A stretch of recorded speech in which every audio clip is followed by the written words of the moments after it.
Hi, this is Chuck Lemire from Bob Corcoran and Associates, and I'm here with Bob for another tip of the week. Bob, I love today's topic because it's going from an agent to a CEO mentality. Now, I was a real estate agent, licensed in Boston for 7 years and sold homes, and I went on to be the CEO of Remax Europe and HomeSmart International. So my CEO was a change in those letters. What we're talking about is, as a realtor, how do you go from an agent mentality to a CEO mentality?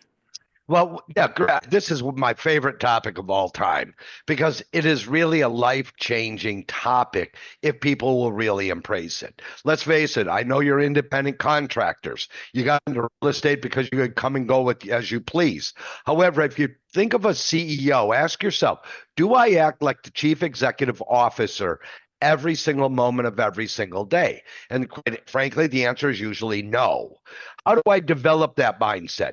Focus on a bigger picture, making sure you have goals, make sure you have somebody who is holding you accountable, to your goals, to your dollar productive activities. And every day, I always say you should be dollar productive at least 60% of your scheduled day. And when you do that, see, as real estate agents, let's face it, Chuck, we're therapists, we're marketing experts, we're financial wizards.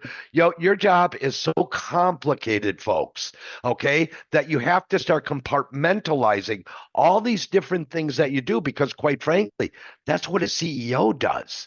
So you're already doing the CEO. So when you develop the mentality of it, you will always make more money because you're following the great principles of great business leaders.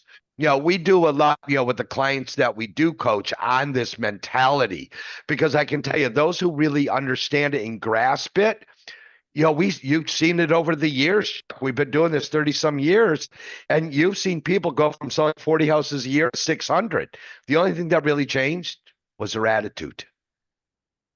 Folks, embrace the CEO mentality and watch your income soar. Thanks. Appreciate Great you. point. Great point, Bob. Two things come to mind, one of which is, I believe every person who's listening to this should read Michael Gerber's The E-Myth, because it is about working on your business, not in your business. And as you and I know, Bob, most people work in their business. But Rose Farina comes to mind because I started working in her restaurant when I was 14 years old. And she caught me at 11 p.m. and she said, "Can I tell you something, Chuck?" I said, "Yeah, what, Rose?" She said, "I want you to walk around this place like you own it." She said, Wow. not in ego, because I certainly don't. What she meant was pick up the sugar cube on the floor. Take ownership. And when we take ownership of our business, that's a true CEO working on your business. Bob, Chuck, you say that story, and see that in essence was probably your first mentor in life. absolutely. So, folks, who are your mentors that you can let to that are going to help challenge you to develop that CEO mindset? It's very important. Absolutely. Thanks, Bob. And of course, for all of you, if you wanted more information, go to bobcorcoran.com or email Bob or I at info@bobcorcoran.com. We'd love to hear your question. Have a great day and a successful week. Amen. Thank you.